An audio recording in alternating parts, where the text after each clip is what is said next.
no capítulo 4, versículo 22, que diz assim: todos os santos lhe enviem saudações, especialmente aos que estão no palácio de César. Coisa maravilhosa esta carta. A carta de Paulo aos Filipenses, ela é conhecida por dois títulos. Conhecida pelo título de Carta da Prisão, mas também conhecida como a Carta da Alegria.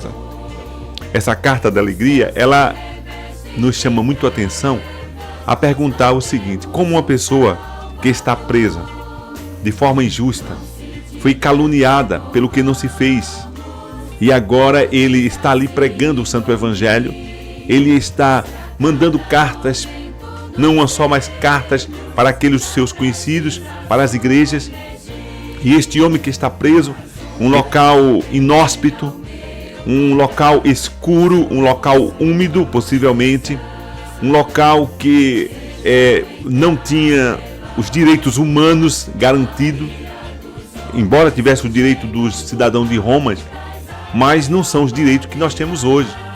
Hoje nós já reclamamos. Imaginem naquela época, né? Quando Paulo escreve a segunda carta ao Timóteo, ele fala de um homem chamado Onesíforo. Este Onesíforo, ele procurou Paulo em todas as prisões, porque não tinha nas portas das prisões, ou no edital, ou no edital não, ou em uma lista alguma, onde Paulo estava preso. Então, como havia muitas penitenciárias, muitas prisões, ele procurou insistentemente onde Paulo estava, até que ele encontrou, e ele foi para abraçar Paulo. Ele foi para dizer: Paulo, estou aqui. Paulo, eu estou com você. E a Bíblia diz que o Onesíforo morre. E Paulo, ele roga pela família de Onesíforo, que Deus tenha compaixão e Deus tenha misericórdia. Mas este Paulo que escreve essa carta da prisão, ele está muito alegre. Ele está evangelizando para aqueles que estavam presos junto com ele. E ele manda essa carta aos Filipenses dizendo: olha, alegrai-vos no Senhor, tenha alegria, alegrai-vos no Senhor, outra vez vos digo, alegrai-vos no Senhor. E ele manda uma carta aos santos, diz assim: todos os santos lhe enviem saudações, especialmente aos que estão no palácio de César. O palácio de César, de onde que mandou certamente a ordem da prisão. Ali havia cristãos, pessoas que acreditavam em Jesus. O evangelho não estava parado, o evangelho não estava encarcerado, o evangelho não estava preso, o evangelho estava progredindo, o evangelho estava sendo pregado, o evangelho estava sendo proclamado. Não foi a prisão de Paulo que impediu que o evangelho avançasse. Pelo contrário, Deus, na sua eterna sabedoria, na sua eterna graça, permitiu ou decretou que Paulo ficasse preso.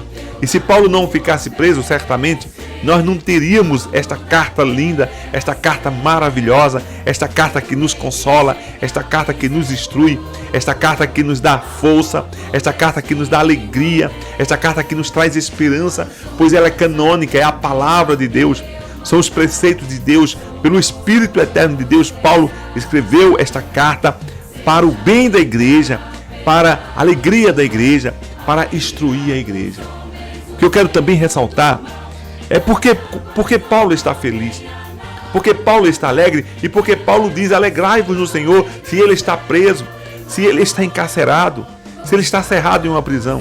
Porque Paulo entendia que, embora ele preso, há um Deus no céu que é o Todo-Poderoso, há um Deus no céu que é o Santo de Israel, há um Deus no céu que é o dono do universo, há um Deus no céu que não cai um fio de cabelo. Ele está no alto e sublime trono. Ele é o Senhor. Paulo entendia da soberania de Deus. Paulo entendia que aquela prisão que ele estava sofrendo, de alguma forma, ia ser transformada em bênção para ele e para o povo de Deus. Aquela prisão estava assim ensinando a Paulo, estava moldando Paulo e estava também, através da sua prisão, estava abençoando a Santa Igreja do Senhor. Muitas vezes nós pensamos que muitas dificuldades que nós temos, muitas tribulações que nós temos, e Paulo foi um homem muito atribulado, por isso ele diz algumas vezes: eu me alegro nas tribulações, eu louvo a Deus nas tribulações, eu bendigo o Senhor nas tribulações, perfeitamente, porque ele conhecia o Deus que ele pregava, Ele sabia de quem ele estava pregando, o Deus Todo-Poderoso, o Deus que é o Senhor dos Senhores. Muitas vezes nós passamos por infortúnios e nós pensamos que Deus nos esqueceu de nós. Deus já não se lembra mais. Deus não vai cumprir sua palavra, não vai cumprir a sua promessa. Não, não é assim. Não é assim.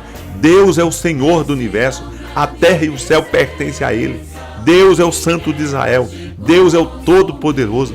Deus está com a sua igreja aqui no Brasil. Deus está com a sua igreja na China. Deus está com a sua igreja na Coreia do Norte. E eu digo que a Coreia do Norte é um local muito inóspito, muito hostil para os cristãos. Há 700 mil cristãos sofrendo, perseguidos, humilhados na Coreia do Norte. Mas Deus está com eles. Deus uma hora levantará o seu braço. A herança eterna eles já receberam. E eles são felizes por serem filhos de Deus e são felizes por sofrer por conta do santo evangelho de nosso Senhor e Salvador Jesus Cristo. Deus está com aqueles que estão no Butão. Só há 1% de cristão no Butão. Algumas pessoas dizem que o Butão é um país da felicidade. É mentira. Não há felicidade sem Jesus. O Butão não é um país da felicidade. É na felicidade por conta de uma folha que eles mastigam. Mas a felicidade do cristão está na esperança de que Deus é um Deus presente, está na esperança que nós somos peregrinos aqui, está na esperança que Jesus Cristo é o Senhor dos senhores. Então, amados irmãos, esta carta de Paulo é a prova de que por mais dificuldades que passemos, por tribulações que passemos, quando nós temos Cristo como o Senhor da nossa vida, nós podemos nos alegrar no Senhor, podemos nos satisfazer no Senhor, podemos ter paz no Senhor. Por isso o próprio Jesus disse: eu vos dou a minha paz, eu não vos la dou como o mundo vos dá. É preciso entender isso. Há muitas pessoas que têm dinheiro, há muitas pessoas que têm liberdade, há muitas pessoas que podem ir e vir a qualquer hora, há muitas pessoas que faz o que quer, pensando eles, mas não têm a paz. Há uma insatisfação no coração do ser. E é por isso nós não podemos deixar de falar. E é por isso que tantas drogas são fabricadas, porque há tanto tráfico de droga. Porque as pessoas estão precisando dessa substância, precisando do ponto de vista que pensam elas que a paz que elas almejam, pensam elas que a felicidade que elas almejam vão achar no pó, vão achar no crack, vão achar no uísque, vão achar na prostituição, vão achar na promiscuidade. Mas a paz que o homem precisa, ela está na santa pessoa de nosso Senhor e Salvador Jesus Cristo. Jesus disse: vinde a mim, todos que estáis cansados e sobrecarregados, pois eu vos aliviarei. Aprendei de mim, que eu sou manso e humilde de coração. Jesus Cristo é a solução de todos os problemas nossos. E os problemas que nós temos não é simplesmente o desemprego. Esse é um problema, mas não é o problema principal. O problema nosso não é a doença, é um problema, mas não é o problema principal. O maior problema nosso é o pecado. A Bíblia diz que todos pecaram, tornaram-se destituídos, separados de Deus.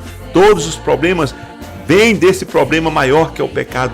Todos tornaram-se separados de Deus, destituídos de Deus. Mas a Bíblia diz também que o salário do pecado é a morte, mas o dom gratuito de Deus é a vida eterna em Cristo Jesus. É preciso entregar-se a Cristo, é preciso derramar-se diante de Cristo, é preciso humilhar-se diante de Cristo.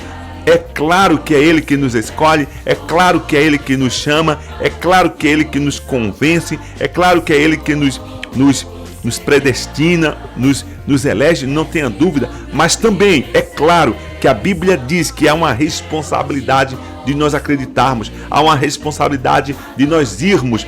Vinde a mim, todos que estáis cansados e sobrecarregados. Não quereis vir a mim para teres vida eterna.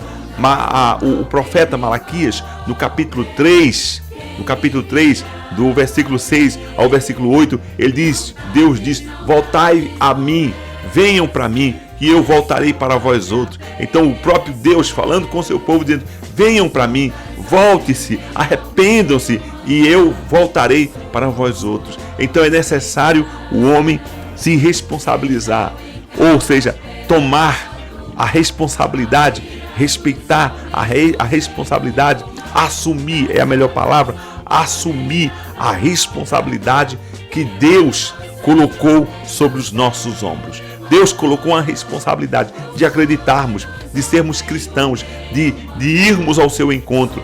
Está lá no livro do Apocalipse, eu sei que é um contexto de igreja, mas está lá no livro do Apocalipse e não está de graça, ele dizendo: eis que estou à porta e bato.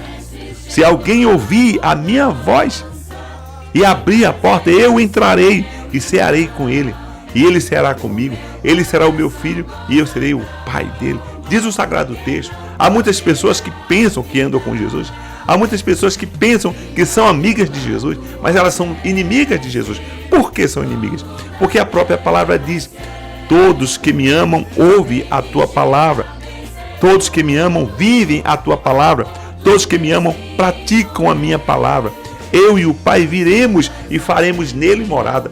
Quem não me ama não obedece. Quem não me ama não respeita a minha palavra. A palavra do Senhor, os céus e a terra passam, mas a palavra do Senhor permanece para sempre. De repente você esteja tentando achar paz, tentando achar alegria, tentando resolver um problema de alma, mas a única saída é entregar a vida a Jesus Cristo. Jesus Cristo é o Senhor. As tribulações vão passar, algumas, mas no final passará. Mas mesmo nas tribulações, lá ele diz no Salmo 46, Deus é o nosso refúgio e socorro bem presente nas tribulações. Deus está conosco na tribulação. Ele não nos deixará sozinhos. Isso basta. Isso basta. Paulo sabia, nessa prisão que ele estava, que Deus era com ele. Por isso ele diz: alegrai-vos no Senhor. Ele conhecia o Deus que pregava. Ele tinha paz no Deus que pregava. Ele tinha fé no Deus que pregava. E a fé era a responsabilidade de Paulo. A fé é responsabilidade nossa. Paulo aos Tessalonicenses, capítulo 4, ele diz assim: eu mandei indagar com receio de que o demônio, Satanás, vos afligisse mexendo na vossa fé. Porque se mexer na vossa fé, vai destruir vocês. Então veja que o diabo ele trabalha para destruir a nossa fé. Ele trabalha para desmontar a nossa esperança. Por que as pessoas se afastam de Deus? Por que as pessoas se afastam da igreja? Por que as pessoas se afastam, deixam de ler a Sagrada Escritura? A fé esfriou. Então o demônio, o diabo, o mundo, a circunstância, mexeu na fé. Satanás, quando foi tentar Jesus, ele era o mesmo diabo que reconheceu que Jesus era o Filho de Deus. E ele sabia que Jesus era o Filho de Deus. Ele disse: se tu és Filho de Deus. Ele sabia. Ele quis colocar uma dúvida no coração de Jesus para que Jesus manifestasse o poder dele. E Jesus tinha que manifestar o poder dele na palavra, na vivência da palavra. Então Satanás quis colocar uma dúvida no coração de Jesus. E dúvida é a ausência de fé. Jesus também foi homem de fé, porque ele sabia, ele cria no que ele era. Então ele quis colocar essa dúvida: se tu és Filho de Deus, transforma essas pedras em pães. Ele sabia que Jesus era o Filho de Deus e ele só quis colocar essa dúvida. Não foi uma pessoa, por quê? Porque o próprio demônio, se fosse uma pessoa, teria que ser uma pessoa judeu. Então o judeu não prestaria a tal questão. Então, dobre-se diante de mim, adore-me, somente isso, uma vez só, que eu te darei todos os reinos do céu. E Jesus se afasta do demônio, Satanás. Porque está escrito: ao Senhor teu Deus te adorarás, somente a ele prestarás culto. Então, o diabo ele vem para destruir a nossa fé. Destruindo a nossa fé, destrói a comunhão que nós temos com Deus. Destrói a esperança que nós temos na eternidade de Deus. Destrói a esperança, a fé que nós temos na santa palavra de Deus. É preciso buscar o Senhor enquanto se pode achar. É preciso invocar o Senhor e servir ao Senhor com alegria, porque foi para isso que nós nascemos, para bendizê-lo, para exaltá-lo, para glorificá-lo, para enaltecer. Nós vamos ficando por aqui, o Triunfo da Graça, que é um programa da Igreja Presbiteriana de Estância,